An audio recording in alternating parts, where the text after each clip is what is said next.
Sometimes genuine problem होता है, feed वाकई कम आ रहा होता है, और समटाइम्स मदर का परसेप्शन होता है कि फ़ीड कम आ रहा है। एक्सक्लूसिव ब्रेस्ट फीडिंग का मतलब है कि बच्चे को सिर्फ माँ का दूध मिले और माँ के दूध के अलावा उसको कोई और चीज़ ना दी जाए। ये एडवाइस भी करते हैं कि हर दफ़ा रोने के ऊपर फ़ीड ना करवाएं, आप हंगर क्यूज़ को आइडेंटिफाई करना सीखें। अगर मदर थकी हुई हैं, ख़ासतौर पे रात का टाइम है, तो लेट के फ़ीड करवाया जा सकता है। I would like to request all the families to be very supportive of the new mothers.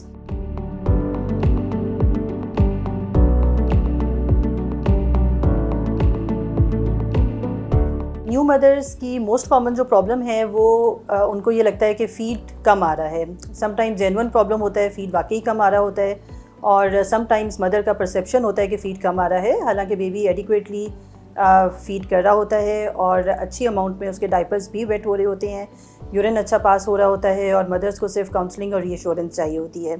एक और प्रॉब्लम जिसके साथ मदर्स आती हैं वो ये होता है कि ब्रेस्ट एंगॉर्जमेंट की वजह से उनको ब्रेस्ट पेन होता है और उसमें फीडिंग के दौरान उनको दिक्कत हो रही होती है।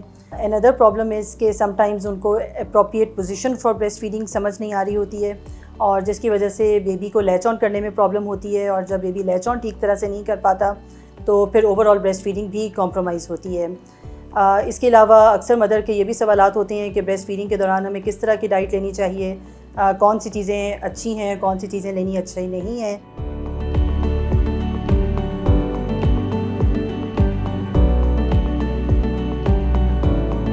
समटाइम्स मदर्स को वाकई जेन्युइनली प्रॉब्लम होता है, उनको फ़ीड कम आ रहा होता है, जिसकी एक बहुत मेजर वजह जो है वो स्ट्रेस होती है।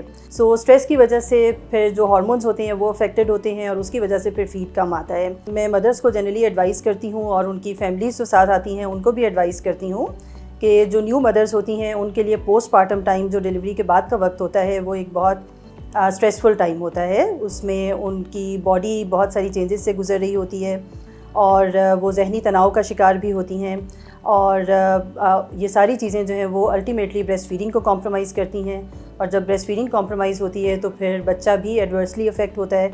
जितना पॉसिबल हो मदर को रिलैक्स रखें, उनको उनकी मर्ज़ी के मुताबिक खाने पीने का मौका दें। जो हेल्दी न्यूबॉर्न बेबी है उसकी फीडिंग के हवाले से मदर को किसी तरह की डाइटरी रिस्ट्रिक्शंस की ज़रूरत नहीं होती है। मदर अच्छी बैलेंस डाइट जिसमें सारी चीज़ें शामिल हों, जिसमें रोटी, सालन, बोटी, गोश्त, चावल, फल, फ्रूट, सब्जियां, सब कुछ अप्रोप्रिएट अमाउंट में शामिल हो, वो खा पी सकती हैं। उसके अलावा ये कि मदर्स को अक्सर घर के कामकाज का स्ट्रेस होता है, उनको अगर बड़े बच्चे हैं उनका स्ट्रेस होता है, तो इस टाइम पे फैमिली की, हस्बैंड्स की ये बहुत बड़ी रिस्पॉन्सिबिलिटी है कि वो मदर्स को कुछ टाइम रिलैक्स रखें शुरू के चंद महीने, जबकि बच्चा उनके ऊपर डिपेंडेंट है और बच्चे को एक्सक्लूसिवली ब्रेस्ट फीडिंग की ज़रूरत है। सेकेंडली, फ्लूइड इंटेक कम होना। अगर मदर पानी कम पी रही हैं, फ्लूइड इंटेक कम ले रही हैं, उसमें भी ब्रेस्ट फीडिंग कॉम्प्रोमाइज़ हो सकती है। 8 ग्लास पानी एक दिन में एक नॉर्मल हेल्दी बंदे की रिक्वायरमेंट है, और ब्रेस्ट फीडिंग मदर्स के लिए तो वाटर रिक्वायरमेंट इससे ज़्यादा है। तो कम से कम 12-13 ग्लास पानी के लिक्विड के वो लें। उसमें पानी हो सकता है, दूध हो सकता है, जूस हो सकता है, जो भी लिक्विड वो पसंद करें। कार्बोनेटेड ड्रिंक्स का इस्तेमाल कम रखें, लेकिन जो हेल्दी ड्रिंक्स हैं वो एटलीस्ट 12-13 ग्लास दिन के ज़रूर लें। अगर आप टॉप फीड साथ यूज़ करना शुरू कर देते हैं तो उसमें भी ये है कि जब ब्रेस्ट फीडिंग का इंटरवल आप बढ़ा देंगे तो आहिस्ता आहिस्ता फिर फीड जो है आपका कम होना शुरू हो जाएगा। बच्चे को निपल कन्फ्यूजन हो जाएगी, और उस चक्कर में बच्चा भी ब्रेस्ट फीड फिर कम लेना शुरू कर देगा। जब बच्चा कम सकिंग करेगा तो मिल्क प्रोडक्शन भी कम होगी। ये एक नेचुरल प्रोसेस है। बच्चा जब जब सक करता है कुदरती तौर पे एक रिफ्लेक्स जनरेट होता है, और अल्लाह मियाँ और मिल्क प्रोडक्शन साथ साथ बढ़ाते जाते हैं। सो रेगुलर इंटरवल पे बच्चों को फ़ीड करवाना जो है वो बहुत ज़रूरी है। अगर बच्चा ठीक से लैच ऑन नहीं कर पा रहा, मदर को पेन हो रहा है, तो अगेन उस वजह से भी फ़ीड कम हो सकता है। So these are some of the reasons के जिन पे हम मदर से बात करते हैं। एडिक्वेट अमाउंट में वाटर दिया जाए, और जहाँ पे फीडिंग टेक्निक्स का प्रॉब्लम है वहाँ पे फिर हम मदर्स को गाइड करते हैं कि उन्हें किस तरह से अप्रोप्रिएटली फ़ीड करवाना है।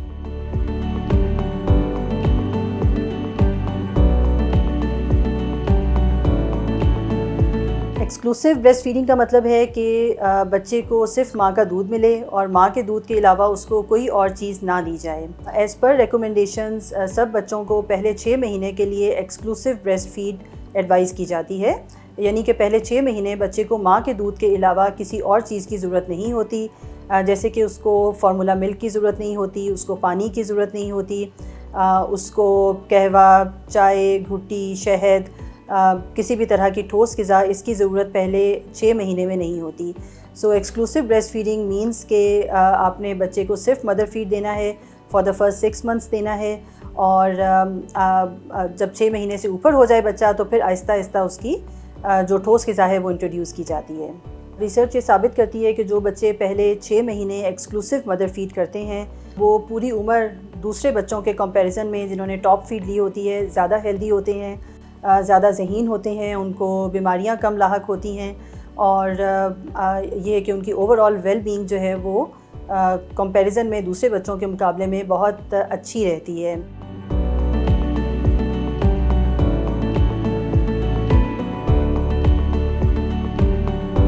बॉटल फीडिंग बच्चे के लिए मैं ये नहीं कहूँगी कि अच्छी नहीं है, रादर ये नुकसानदेह है। फीडर को सक करना इजी होता है, जो फीडर का निप्पल होता है उसको सक करना आसान होता है। मदर्स मिल्क के लिए ब्रेस्ट के निप्पल को सक करना मुश्किल होता है।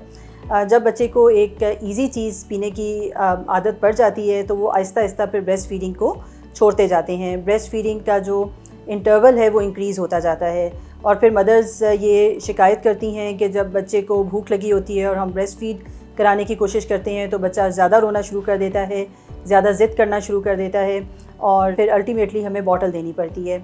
तो ये इसी वजह से होता है कि बच्चे को फिर निपल कन्फ्यूजन हो जाती है और उससे उसकी प्रेफरेंस हो जाती है टुवर्ड्स बॉटल फीड, क्योंकि उसे पता होता है कि मुझे एक ऐसी चीज़ मिलेगी जो कि मेरे लिए सक करना जो है वो ईजी होगा। तो उससे ब्रेस्ट फीडिंग का इंटरवल बढ़ जाएगा। जब ब्रेस्ट फीडिंग का इंटरवल बढ़ जाएगा तो आहिस्ता आहिस्ता फिर, जैसा मैंने पहले भी जिक्र किया कि मिल्क प्रोडक्शन कम होती जाती है, और फिर अल्टीमेटली यही होता है कि ब्रेस्ट फीड बिल्कुल ना होने के बराबर रह जाती है और बच्चे की डिपेंडेंसी फिर बॉटल फीड के ऊपर ज़्यादा हो जाती है।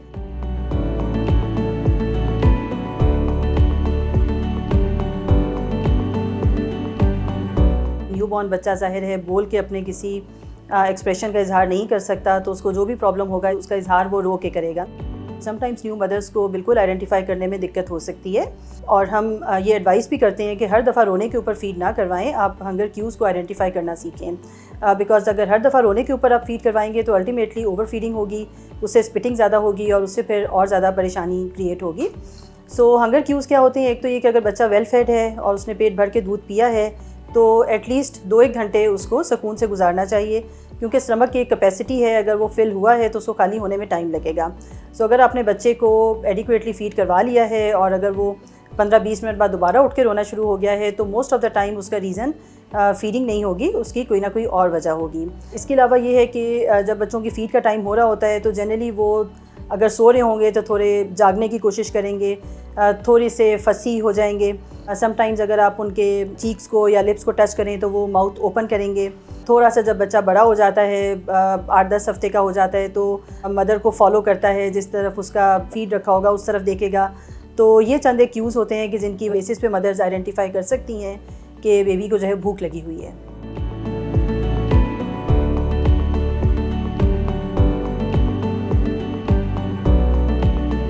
अगर मदर थकी हुई हैं, ख़ासतौर पे रात का टाइम है, तो लेट के फ़ीड करवाया जा सकता है। अगर आपने लेट के फ़ीड करवाना है तो मेक श्योर कि आपकी पोजीशन कंफर्टेबल हो, मदर फुली अवेक हो और बेबी की पोजीशन भी कंफर्टेबल हो। आप पिलो से सपोर्ट कर सकती हैं, अपनी बैक को सपोर्ट कर सकती हैं, और बेबी को भी आप पिलो की मदद से सपोर्ट कर सकती हैं इन सच अ वे कि ओवरऑल उसकी बॉडी स्ट्रेट हो, उसके लिप्स जो हैं वो ओपन हो, ब्रेस्ट टिश्यू जिसमें निपल और एरियोला शामिल होता है वो उसके मुंह में हो, और उसका जो नोज़ है वो ब्रेस्ट टिश्यू के अगेंस्ट प्रेस ना कर रहा हो और ओपन हो।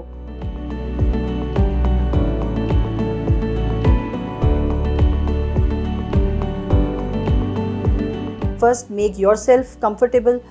उसमें आप बेड की बैक का सहारा ले लें, पिलो का, कुशन्स का सहारा ले लें। दूसरा, जब बेबी को होल्ड करें तो बेबी को भी आप एक तो अच्छी तरह से उसको स्वेडल करें पहले, और उसके बाद उसको होल्ड करें, और इन सच अ वे होल्ड करें कि उसका नोज़ जो है वो फीडिंग करवाते हुए बीच में जो है वो इंटरफेयर ना करे और उसको ब्रीदिंग में प्रॉब्लम ना हो, इसका आपने ख्याल रखना है।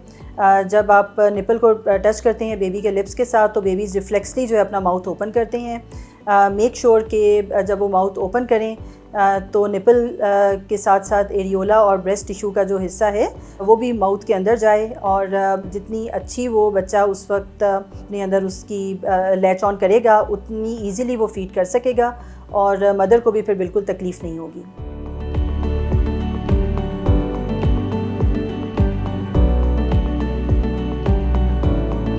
सबसे ज़रूरी बात तो रिलैक्स्ड हों, उस वक्त उनके ऊपर किसी और काम का स्ट्रेस ना हो, क्योंकि ब्रेस्ट फीडिंग के लिए पेशेंस चाहिए और टाइम चाहिए। अगर उनके बैक ऑफ द माइंड में बहुत सारे टास्क और चल रहे होंगे, जो कि अक्सर हमारे यहाँ ख़वातीन के जहन में चल रहे होते हैं, तो उससे फिर उनका ध्यान पूरी तरह से ब्रेस्ट फीडिंग की तरफ नहीं होगा। दूसरा, एक पॉजिटिव माइंडसेट बहुत ज़रूरी है कि आप ये सोच के बैठें कि आपने बेबी को फ़ीड करवाना है, आपका बेबी है, आपके ऊपर डिपेंडेंट है और आपने फ़ीडिंग करवानी ही करवानी है, तो आपका और फ़ीड इंशाल्लाह आएगी। एक और इम्पॉर्टेंट बात कि अपनी पोजीशन कंफर्टेबल रखें, क्योंकि टाइम लगता है फ़ीडिंग में। अगर आप थक जाएंगी तो उसमें फिर फ़ीड करवाना अगेन मुश्किल हो जाएगा। तो इन चंद एक चीज़ों का ख्याल रखें। दूसरा ये है कि आपने अपने आप को वेल हाइड्रेटेड रखना है, आपने पानी पिया हुआ हो, अगर भूख का टाइम है तो आपकी टमी फुल हो, आपने खाना अपनी नीड के मुताबिक खाया हुआ हो, और आप हर तरह से ज़हनी तौर पे भी और जिस्मानी तौर पे भी कंफर्टेबल हों, तो इंशाल्लाह ताला फ़ीडिंग में दिक्कत नहीं होगी।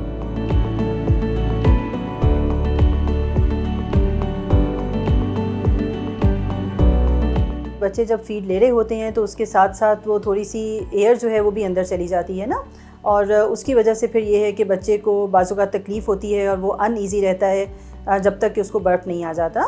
तो फ़ीडिंग के दौरान और फ़ीडिंग के बाद जो है बर्प बिल्कुल करवाना चाहिए।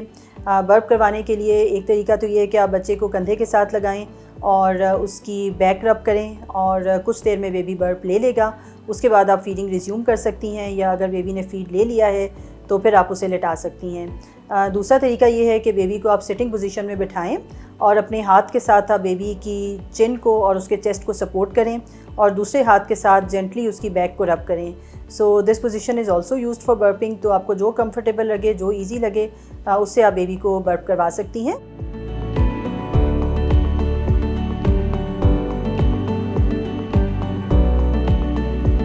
एक्सेसिव मिल्क को एक तो ज़ाया नहीं करें, उसको आप सेव कर सकते हैं। जो सेव किया हुआ मिल्क है वो किसी टाइम पे, ख़ास तौर पे अगर वर्किंग मदर्स हैं या मदर ने कहीं जाना है कुछ टाइम के लिए, तो उसको फिर बेबी को देने के लिए यूज़ किया जा सकता है। उसको स्पून से फ़ीड किया जा सकता है, कप से फ़ीड किया जा सकता है, और बाकी ये है कि पैडिंग्स वगैरह यूज़ की जा सकती हैं अगर कहीं आना जाना है और लीकेज का प्रॉब्लम ज़्यादा हो रहा है।